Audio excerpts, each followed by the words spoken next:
I'm Bob. I'm an alcoholic.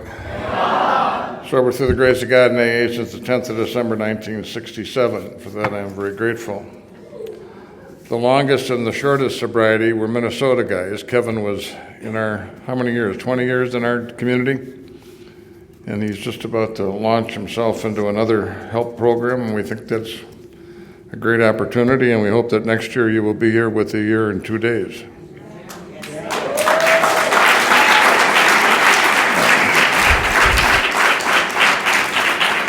I want to thank April and Dylan for the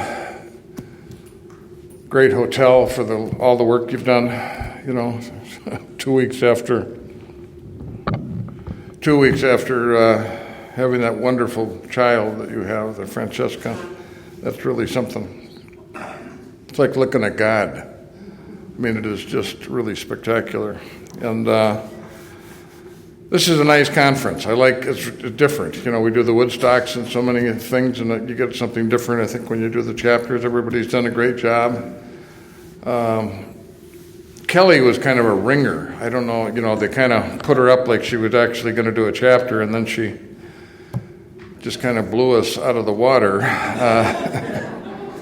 It was really kind of spectacular. I think it was kind of cheating, but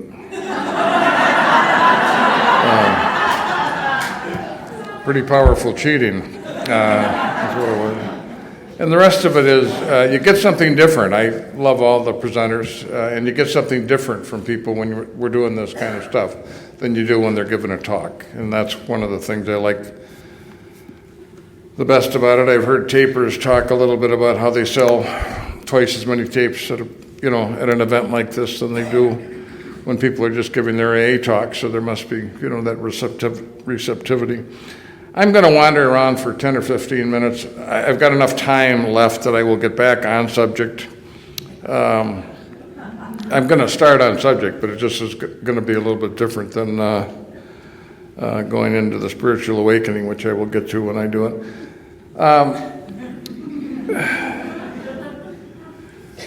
When I was looking at Francesca the other day, as I say, it's like looking at God. There's a sense of awe. There are very few places in life where we allow ourselves a sense of awe. We just don't. Our mind goes, "Oh, I know that. I've seen that bird. I've seen that mountain. I've seen that ocean," and we get so mind-bound that we just no longer can kind of be in front of something without labeling it, without reducing it to a concept, to an idea, to a memory. And I want to talk a few minutes on just how wonderful our lives are and how wonderful we are, and how we talk about that we're kind of sitting in our seats, and the fact is we're on a spaceship going 1,000 miles every day, 1,000 miles an hour. And we're going 45,000 miles an hour around the sun. So we're going 1,000 miles an hour this way and 45,000 miles an hour that way. And 500,000 miles an hour in the arm of the Milky Way as it revolves around the center of the Milky Way. And 165,000 miles an hour as the universe expands. And we think we're sitting in our seat. It is. But there's a sense, there's a sense that when you get into some of these numbers and some of these ideas that there's a bigness in it that, puts us into a little bit of a sense of awe. The universe was born 13.8 billion years ago. Our solar system was born 4.5 billion years ago. Our solar system. Do you know what the most populous element in the universe is? Hydrogen. Do you know what percent of all the atoms in the universe hydrogen is? 75%. Do you know what the second most populous element is? Helium. You know what its percent is? A little over 24%. So every other element, other than hydrogen and helium, are rounding errors. They're nothing. I mean, they don't amount to anything. Well, how the hell did we get here? We're not just made of hydrogen and helium. Well, 4.5 billion years ago, so stars are the atomic furnaces. They make all the elements. So the first 5 elements were made in the Big Bang, and then the elements from about 5 to about 26 are made in stars, in the fusion experience of the stars. But when stars get to making iron, they start to die. And when they die, they implode, if they're big enough. And when they implode, they become a supernova. And in that explosion of the supernova is every other element in the universe. And that's us, along with the first, 10 or 15 that are in our body. There's, the rest of them are that. So we are the things of stardust. We would not be here. So we got here out of a supernova explosion 4.5 billion years ago.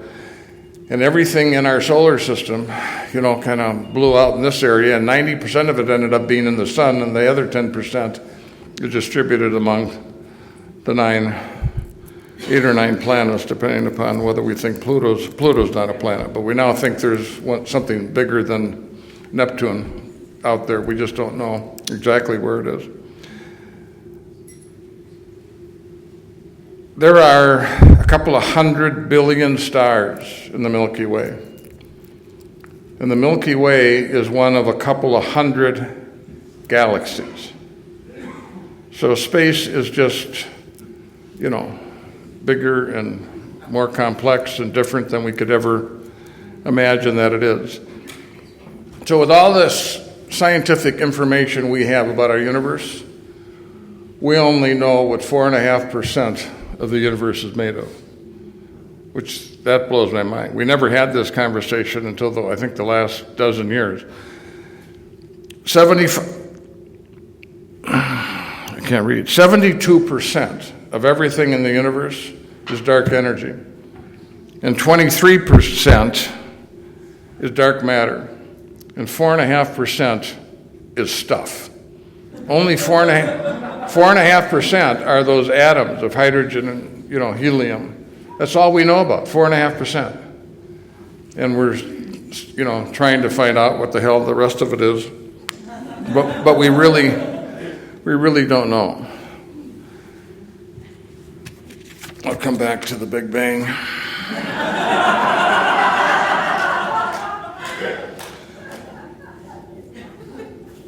In our body, each of our bodies, Dylan's a little bit more than my body. Sorry for the cheap shot. It's just you were in the seat. 40 to 70 trillion cells are in your body. Some of them are 3 feet long. Most of them are microscopic, smaller than anything we could see without a. Each cell in your body has 100 million atoms. The complexity of your body, every cell in your body, with the exception of some cells in your cerebral cortex, in women's eggs and one other type of cell, and I can't remember, are replaced every 7 years. Every red blood cell in your body is replaced in 4 months. While I've been shooting my mouth off, 500 million red blood cells have been created in your body. So when we talk about being on top of the food chain, when we talk about being evolved, when we talk about the complexity and the wonder of anything, there's nothing that comes anywhere near, and we're focused on how much money we have in the bank, what kind of car we drive, what kind of house we live. I mean, we are the embodiment of the evolution, of the spear point of the evolving universe. It doesn't get any better than what we have been granted by just life. It is extraordinary. My sponsor died 2 months ago, His name was Howard Polens. He was my third sponsor. I had my first sponsor for 43 years. Then I hired Dick Martin. I signed Martin to a 10-year contract, and he crapped out on me at 5. He was a wonderful man, and we had a great relationship. And Howard, and I had a great relationship. I'd done my last 2 fifth steps with Howard, and I asked him to be my sponsor. And then just recently, 2 weeks ago, I asked a guy by the name of Tim Highland to be my sponsor from Louisville. And Howard had a scientific mind. He loved science. And one of the things, so Howard and I sometimes get into these complex conversations that we really almost couldn't have, given the fact that we were not trained physicists. But we talk about the Big Bang. So nothing would be here if it wasn't, so when the Big Bang took off, there were matter and antimatter particles. There was 1 in a trillion more matter particles than antimatter particles, or nothing would be here today. That's how close the idea of whether or not we would have been here. If the Earth was 5% closer to the sun or 10% further away, it couldn't have supported life. I mean, when you talk about, if your ancestor hadn't successfully bred for the last, 25 generations, you wouldn't be here. I mean, the privilege of having your seat, much less being an alcoholic, most of whom never get any help, never get diagnosed, never get close to the answer, and you're sitting in a seat where you not only have been exposed to the answer, but you've been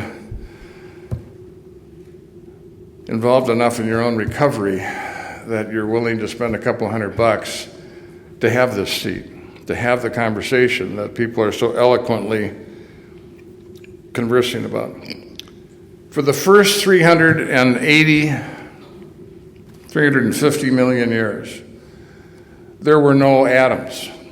It was just a plasma. It was all energy. And as Howard said, we don't know what the hell energy is. We can use it, we can describe it, but we really don't know what it is.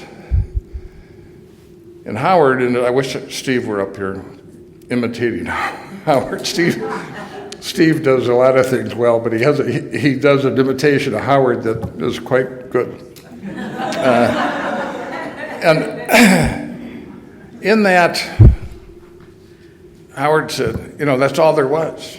There was nothing else. For 350 million years, as the universe expanded, there were no atoms. There were just the smallest of all subatomic particles and some electrons. And he said, if that was all there was, he said, do you think that was God? I mean, where the hell else would God be? I mean, he said, I think that was God. Now, that sounds a little goofy, but what if God was in everything? What if God was everything? If we know just a little bit about atomic physics, subatomic physics, we know that there are 4 essential forces, the strong nuclear force, the weak nuclear force, electromagnetism, and gravity. Those forces, what if that was the expression of God? What if every cell in our body was an expression of God? What if we are part of the spiritual evolution? So religions make up an anthropomorphic story. Each has their own cultural wisdom that is contained in the boat of, Hindus and Catholics and Islams and, Islamic Muslims. But some of those anthropomorphic models are breaking down, and people no longer have quite sometimes the interest in those religious models as a description of what God is and who God is. Usually a male, there's all sorts of different things that people, have some issues with. And when I'm putting this forth, this isn't just the only thing I believe. I'm a Catholic, and I have some belief systems which are not very important. We don't give a damn in AA what you believe. We really want to know what your experience is. We just don't care what you believe. It's nice. We honor your right to believe and do what you do. But this idea that not only has there been a physical evolution, but there's been a spiritual evolution. I'm 75 years old. There's been a spiritual evolution in my lifetime. I mean, from, what the major religions were in, 1943 when I was born. They were very common. Most people belonged to them. Everybody kind of, we were much more Christian. We had a much more uniform belief. Today, that's very different today. Our societies are much more complex. And I think but this idea to me of a God that is not arbitrary, that is everywhere, in everything. I remember my spiritual advisor who I lost the year I lost Dick Martin, bad year. I lost Dick Martin, I lost my spiritual advisor who I had for 35 years. He was a medical doctor, and he said to me something someone else said to me a long, long time ago. He said, everything you're made of is God. And I wanted to punch him. I mean, it sounded like, something that you just, heretical statement. He said, if I took a cell out of your hand, he said, everything in that cell would be Bob Bazan's. Now, that cell wouldn't be everything Bob Bazan's is. But he gave me this idea that maybe all these statements that people have been making for centuries about religion, that we're made in the image and likeness of God, what if our operating system was God? I mean, there are a lot of unexplained things that I think happen in our recovery. You're sitting in a meeting and someone like Steve or Daryl or whatever the hell your name is, Charlie,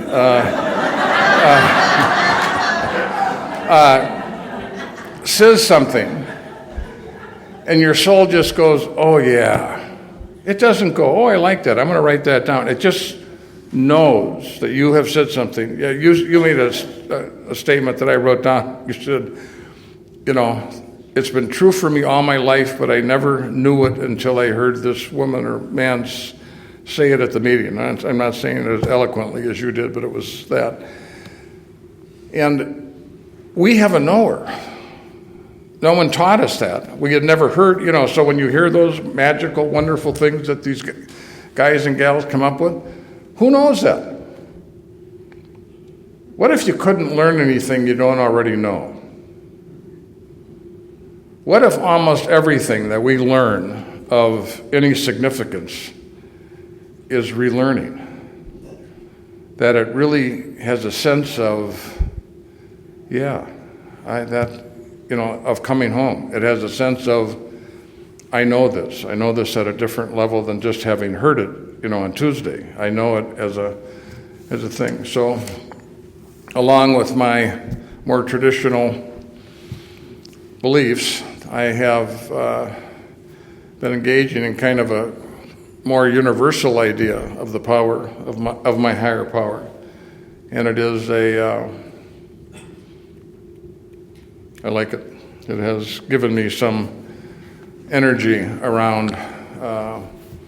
I have almost zero interest in dogma and theology, and even though I was brought up and trained with that, went to Catholic university, I just don't have any interest in it. I have interest in what you've taught me to have interest in my experience. So when I participate in my church, I go for the sacraments, and it's about all I want. I want the experience of grounding myself in that situation. It doesn't have, but other than that, my grounding is in the program of Alcoholics Anonymous. I don't know where in the world anybody would go to have spirituality at the depth and strength that we have it in the program of Alcoholics Anonymous, combined with common sense.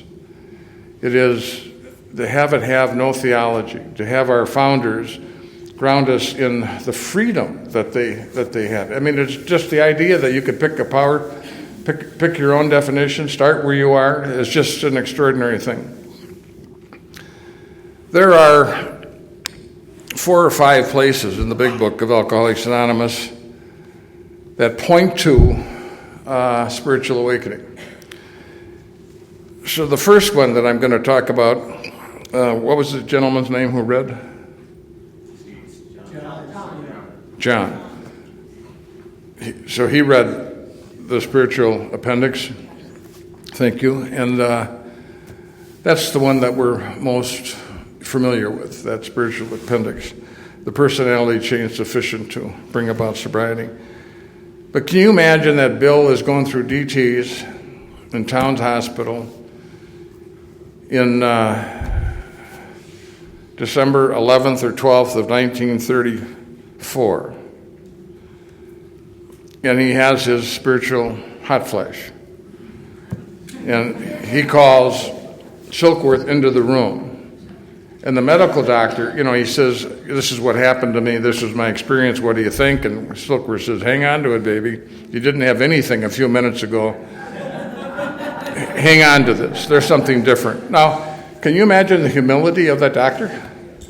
I mean, how many people, I just find that so extraordinary that a medical doctor, who so easily could have written it off to delirium tremens, supported his experience that he had. And, so he said, so when he talked about how hopeless it is for most people who have alcoholism, that, they see almost no recoveries. They just, see relapse after relapse after relapse.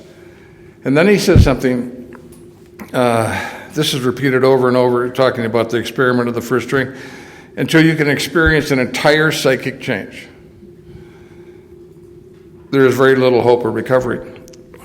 Then he says, so whenever they talk about spirituality can happen over time, or it can happen at the snap of a finger. It's both. On the other hand, as strange as it may seem to those who don't understand, once a psychic change has occurred, the very same person who seemed doomed, who seemed to have so many problems, he despaired of ever solving them, suddenly finds himself easily, in Towns Hospital. Suddenly finds himself easily able to control his desire for alcohol, the only effort necessary being that he follow a few simple rules.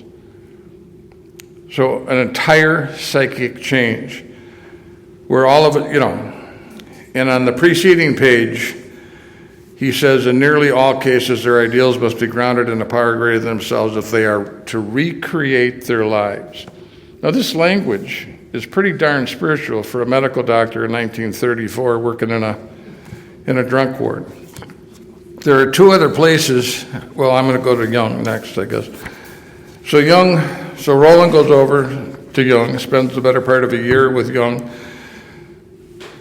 Young pats him on the head, blesses him, and he goes back to Paris, and when he's in Paris, he gets drunk, and he's just flabbergasted. He literally can't believe that he, after getting all the insight that he got from Jung, he comes back and he throws himself at Jung thing. He said, what the hell do I do? And Jung said, look, I've been trying to help you. I thought I could do something for you, but he said, you're a chronic alcoholic. I've never, one of the 3 fathers of psychoanalysis, Freud, Adler, and Jung, I have never been successful with an alcoholic of your description. He said, get a bodyguard, find someone to take care of you. Now he's from a wealthy family in Rhode Island. They're, a million people. I mean, and of course, he's also a drunk, so he says, isn't there an exception? So Jung says, yeah. He said, there is an exception to the cases such as yours have been occurring since early time, here and there, once in a while. Alcoholics have what we call vital spiritual experiences. To me, these occurrences are phenomena. They appear to be in the nature of huge emotional displacements and rearrangements. ideas, emotions, and attitudes that were once the guiding forces of the lives of these men are suddenly cast to one side, and a completely new set of conceptions and motives begin to dominate them. Again, another guy. I listen to books on tape. I'm walking up and down this hill that I walk in Mexico in the winter. And I'm listening to Modern Man in Search of His Soul, which is, so Bill Wilson sent that book to Bob early on in his recovery. Hey, Smitty, read this, great stuff. And I'm listening to that book on tape, and Jung says, I have never had a patient whose problem could not be solved by a significant conscious contact with the God of his understanding. Jung, pretty extraordinary. So now on page 50, there's two more places in the book that I'm going to briefly talk about.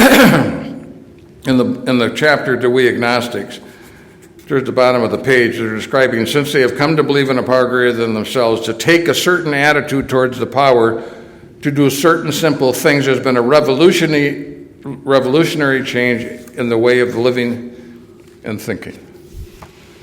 And the last one that I'm going to read is 143. Another surprising guy, Hank Parkhurst. So tomorrow when we read the chapter to the wives, Bill wrote it. But Hank was the only guy that wrote a chapter outside of, Bill. Interesting relationship those two men had. And Hank is talking to, I think, the banker. I should have read more about this, but he says, it should be understood that he must undergo a change of heart, which is part of the language I've always loved about it. To get over drinking will require a transformation of thought and attitude. And he has to place his recovery above everything else. But here's Hank, the business guy, sober like Bill, a couple of years, talking about that it requires a transformation of thought. I just think that is extraordinary.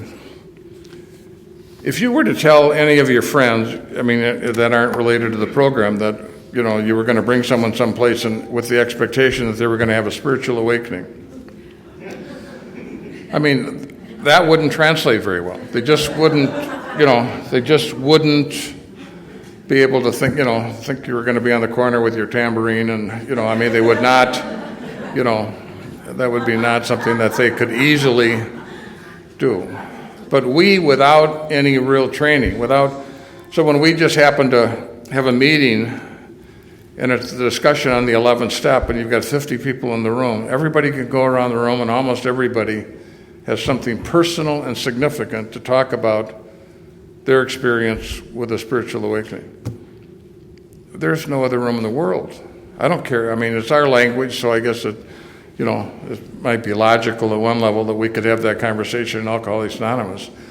But I don't know if there's another room that you could go into and have people identify that change. The transformation is not just a change. It's not just an improvement. It's not just a new idea.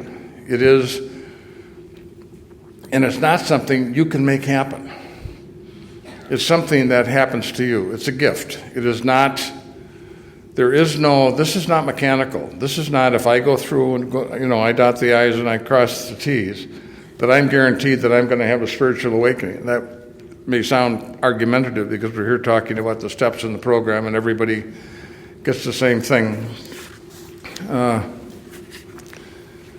So let's go to Bill Wilson for a moment and talk about his spiritual awakening. So do people know who Mel Barger is? Mel Barger was a guy who died with about 65-ish years of sobriety. He's a Cleveland guy. He was an author. Pardon me? Yeah. Quiet down. Mike, you have any medication? You can kind of give it.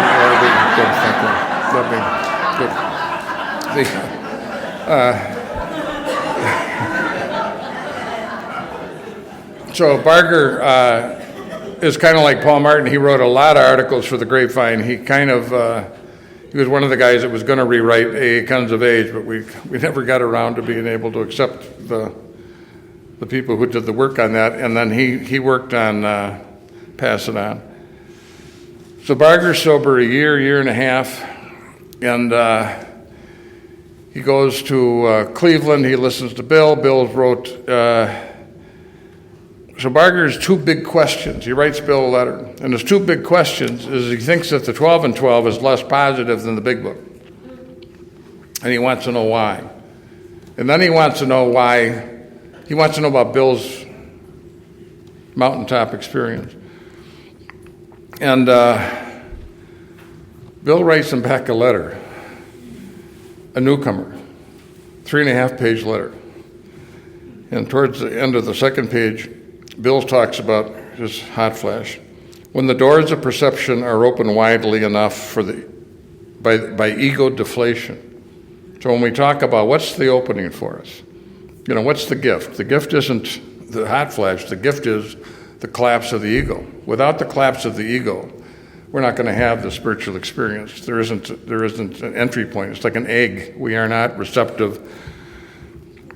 When the doors of perception are open widely enough by ego deflation, we get these glimpses of the ultimate destiny. Nor are these experiences confined by any means to adherents of Christian religions. Even a little reading in the field of comparative religion would let us know this. The next page, he says, I quit Congregational Sunday School at 11 because they asked me to sign a temperance pledge. So he said, so neither he nor Bob was when I went through Bob's library with Sue, I was trying to buy it and have it put in the intergroup at Akron. Sue eventually sold that library to Brown University, but we were trying to get it either in the guest house or... So he says, I don't think imperative that neither my theological views nor those of Dr. Bob ever had any appreciable influence on AA. That would only create another competing religion. Of these, we certainly have enough. On further point with me, the original experience was so prodigious, the preview of destiny so intense, that I have never had any difficulty with the doubts since that time. Even at my worst, and it's been often damn bad, the sense of presence of God has never deserted me, has pulled me through some awful jams. My doubts have been more about myself as an ongoing concern. Never has there been a question about the ultimate destiny of us all or God's justice and love. Long ago, I became a pupil of AA around me. People were doing much better with themselves in a spiritual sense than I ever could. Founder of Alcoholics Anonymous. In my role as Mr. AA, I've been enabled to manage fairly well. But as one neurotic drunk trying to get along and grow, I've often been pathetically rebellious and rationalized. Practically all the sins I didn't have time for when drinking, I've since fallen for at least in the last 12 years of life. To a newcomer. Despite all my blessings and opportunity, I spent 8 years of depression, some of them sometimes very severe ones. However, there's been a profit for AA. Even in my state of affairs, the depressions kept me off the road. Bill, for about 20 years, only spoke at Founders Day for Bob. He stopped talking on the road. The depressions have kept me off the road from making speeches. In fact, I was forced to sit home and ask what would become of AA, what would become of me. The result was the 12 traditions of Alcoholics Anonymous and the present world service structure. So maybe I grew up a little. Also, at any rate, let's hope. Dr. Bob was made of better stuff. In his personal life, he always came closer to spiritual achievement than I ever did. He seemed never to have been victimized by awful conflicts, though this is not for sure because he was a real stoic. Unlike me, he was a vast reader of spiritual and psychic literature. He had a great library of it. By contrast, my own reading has been very sparse. I've rather relied more on observation and conversation. I guess I'm still a shopper at the pie counter, at the theological pie counter. Still wondering, in many respects, what it's all about. So, my friend, you will now have the latest bulletin on my own state of grace. I do hope that this helps reduce any overestimate you may have had about me. we talk about him being a salesman, and his ego is so big. This man had a real humility, I believe. And then he says, I do hope for another thing, the real impossible, that someday the society will let me just be a plain member. Devotedly yours, Bill Wilson. The other definition of a spiritual awakening is in the 12 and 12, and I'll read that now. Bill says, when a man or woman has a spiritual awakening, the most important meaning is that it now has become able to do and feel and believe that which they could not do before on their unaided strength and resources alone. He has been granted a gift which amounts to a new state of consciousness and being. He's been set on a path which tells him he's really going someplace. And then the bottom of the paragraph, he says, what he's received is a free gift, and yet usually, in some sense, in a small part, he's made himself ready to receive it. I thought that was a wonderful statement of what our recovery is, that it's a gift, but in some significant way, we make ourselves ready to receive it. I like that thing. AA's manner of making ready to receive the gift is the practice of the 12 steps in our program. So let's consider, then he goes on and talks about the 12 steps. The design of the program, the order of the steps, so as a practical matter, when we talk about,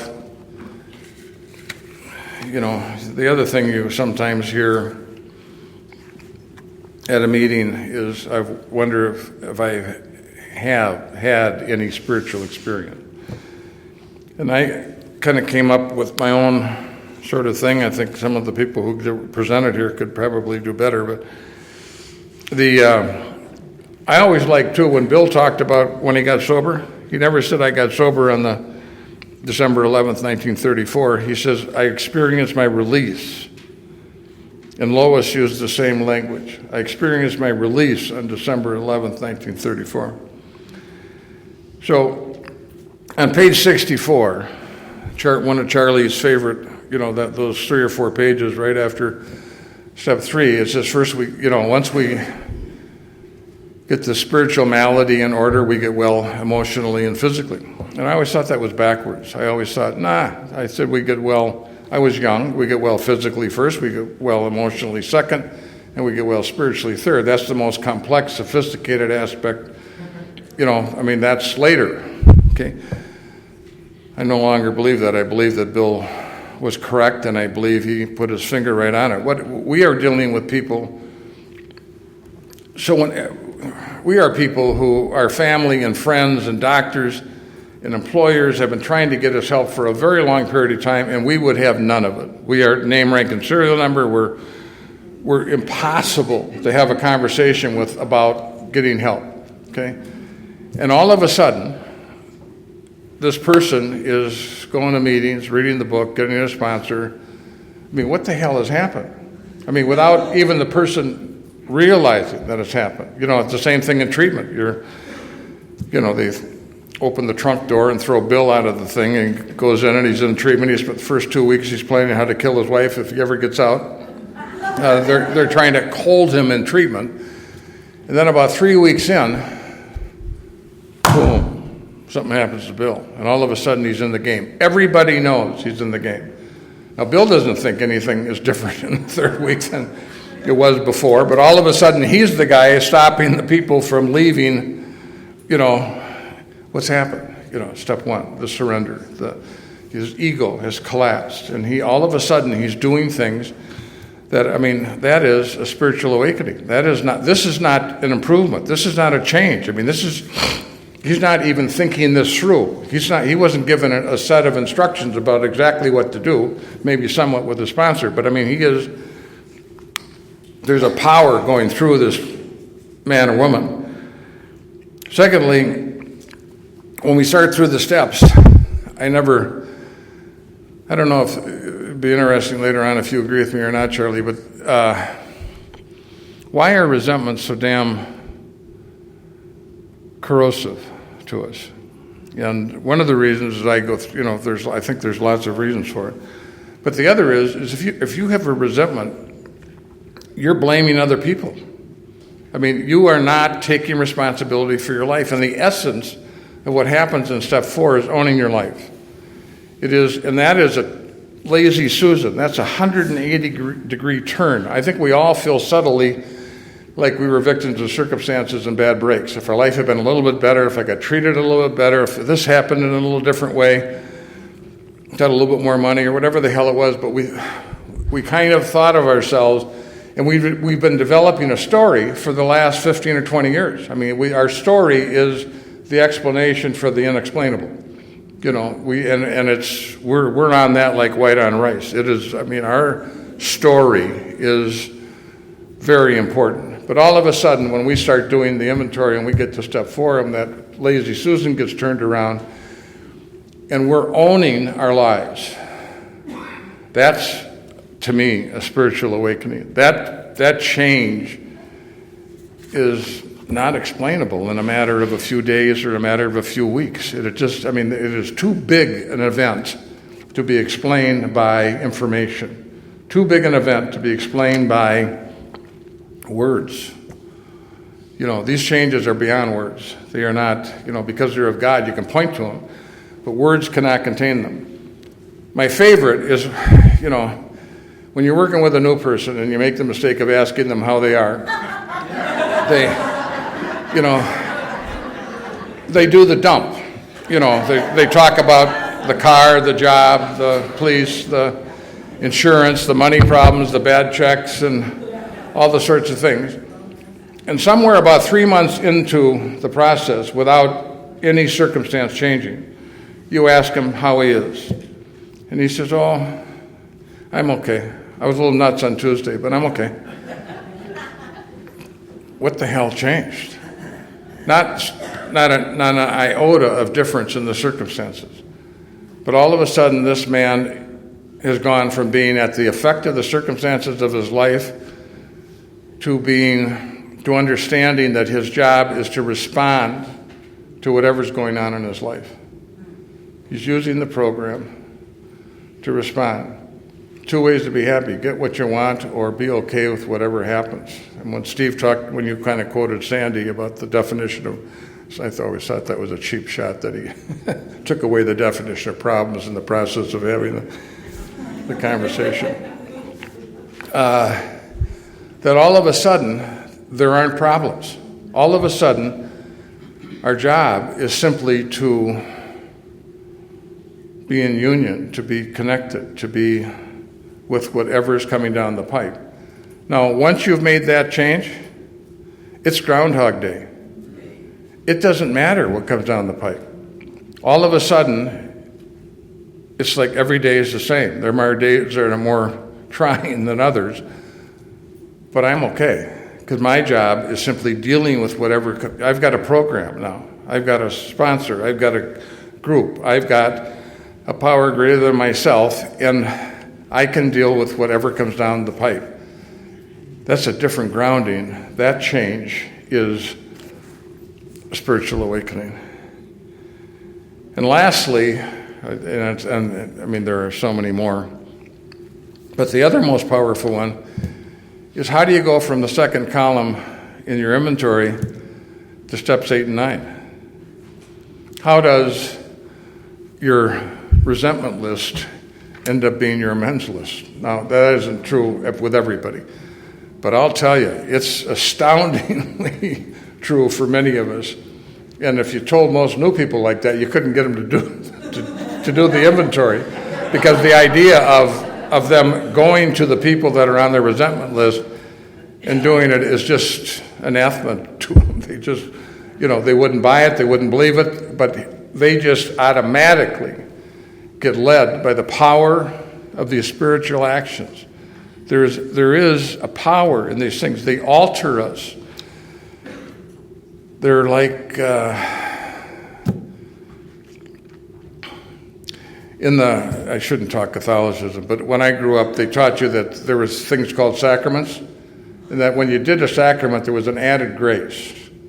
I believe when you do a step, there's a grace in the step. I believe that there's a power in the step. It's implied. It isn't theology. You don't have to believe that, but when you actually start to see your life change as a result of the participating in these spiritual principles, it's really unbelievably important. We are problem people, as Bill Wilson said of us. Most of us do not want a cure. We want relief. Give me my stuff back. We have conditions. I'm like, we really don't want a cure. It's too violent. We're willing to make a little allowance, but it is. We're afraid about what it looks like. We're being asked to turn our lives around. Is a pretty spectacular thing. The other great power to me there's so many powers, but one of the great things in Alcoholics Anonymous, and you quoted Eckhart Tolle when you were talking, is we're not trying to get better. Now, most of us, I think, are, because that's our paradigm. We're taught most of our lives to get better. We're going to do the steps better. We're going to do a better inventory, get a better sponsor, do the different thing. What happens in Alcoholics Anonymous is they're bringing you to the goodness that's already in your lives. They're not bringing you to a goodness that you never have had. They're restoring you, in some cases, to a place you've never been, to what's already there. It's coming home. The process of finding God is a process of removal, not addition. It is, there's nothing to do. It's already done. That is one of the main reasons why it is so accessible to everyone, regardless of 20 years, to be restored to the goodness that has always been there. Unconditional. It isn't, in some ways, the worse we are,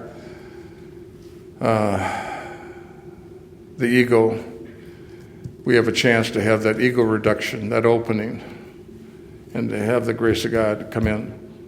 And when that happens, it is transforming, not changing, not improving, not becoming someone else. When you had that little baby here, I wish she were here at the moment. If I held up Francesca, 14 days old or 16 days old, you look at it, and as I say, it's like looking at God. And when you look at it, there's a sense of there's something a hell of a lot bigger than what I'm looking at. There's something really profound with what I'm interacting with. Now, what happens between Francesca and Bob, 75 years old? We no longer look at Bob with that potential. Why is Francesca more wonderful than Bob? But therein lies one of the great mysteries of life. We have, Dylan, not big Dylan, little Dylan, at 3.5. Okay. He's already in a problem area. We're already have a... Okay. But at 3.5, we have a list of defects of character and behaviors that Dylan better change to be okay, to be approved of. Okay. Now, Francesca doesn't have to do anything. But think about that. What the hell is the difference between Dylan and me, or Francesca and Dylan? That's not a unpowerful question. It is, I think, one of the great questions of life. So what I think the program of Alcoholics Anonymous does is it restores us to who we've always been. And in many cases, we have never been able to demonstrate that heritage. The power of the program is just unbelievable. The people's lives that we're, I was thinking so sadly, my daughter-in-law is on the streets. 2 kids. Math teacher, lovely woman, loves her children, hasn't talked to them in 1.5 years. there's enough sadness in that to go around for a long time. But there is available in an instant, that spark to get their pilot light lit, to go to the hopeless person and, like E.T., those old timers, put their finger, light your pilot light, put cardboard up around you so it doesn't blow out, and you're going to be okay. So, thank you.